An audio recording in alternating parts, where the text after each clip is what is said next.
یہ بتائیے مصدق ملک صاحب کہ ابھی تو کل کابینہ کا اجلاس ہونا ہے. ہم نے تو سنا تھا کابینہ کے اجلاس کے بعد فیصلہ ہوگا، لیکن رانا ثناء اللہ صاحب نے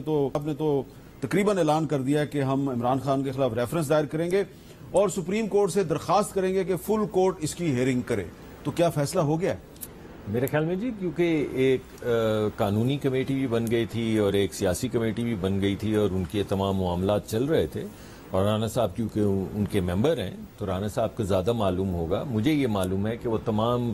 فیصلے کو بھی دیکھ رہے تھے، اس سے اٹیچ ڈاکیومنٹس کو بھی دیکھ رہے تھے اور اس کی بنیاد پہ انہوں نے کچھ فیصلہ کرنا تھا. اگر رانا صاحب ایسا کہہ رہے ہیں تو پھر ضرور کوئی نہ کوئی پروپوزل وہ لے کر جائیں گے. آپ کے خیال میں اس ایشو پہ فل کورٹ بنانے کا مطالبہ یہ مناسب ہے؟ دیکھیں، یہ کوئی چھوٹا عمل تو نہیں ہے کہ آپ ایک سیاسی جماعت، اگر یہ فیصلہ ہوا ہے، پہلی بات تو میں اگر سے یہ بات شروع کر رہا ہوں،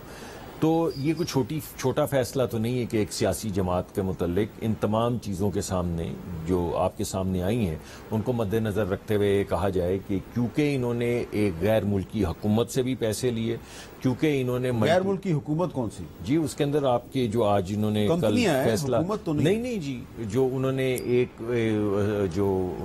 ملک کے کابینہ کے ممبر ہیں، انہوں نے 2 ملین پاؤنڈز جو ہیں بھیجے جو ووٹون کرکٹ کلب کے ذریعے پی ٹی آئی کی فنڈنگ میں آئے. وہ یو اے کی حکومت کے وزیر ہیں، انہوں نے نہیں، وہ دیکھیں نا، میں نے آپ کو یہ بتایا کہ وہ لکھا ہوا ہے، وہ تو قانون انٹرپریٹ آپ نے کرنا ہے نا. اس میں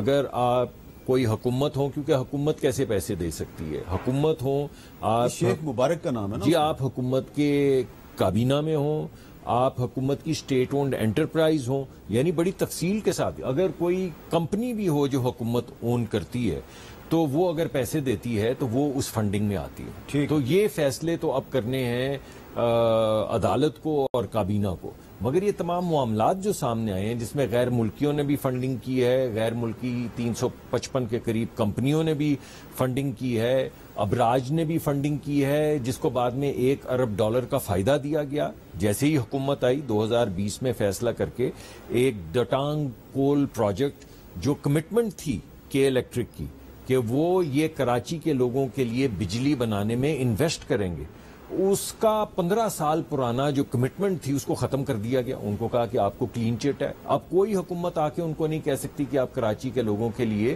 انویسٹمنٹ کریں. تو یہ تمام چیزیں جب سامنے آئیں گی کہ نہ صرف آپ نے کسی سے 3 ملین پاؤنڈ لیے بلکہ اس کے بعد 1 بلین کا آپ نے اس کو فائدہ دیا حکومت میں آتے ہی، نہ صرف آپ نے کسی کے $250 ملین معاف کیے بلکہ اس سے گفٹ کیے، یعنی ان کے اکاؤنٹ میں ڈال دیے. میں وہ بات کر رہا ہوں بیریا ٹاؤن کی، اور بلکہ آپ نے ان سے، اور اس کے بعد 450 کنال زمین بھی لے لی. جب یہ ساری چیزیں سامنے آئیں گی تو جو بھی فیصلہ کابینہ کرے گی اس کو ایک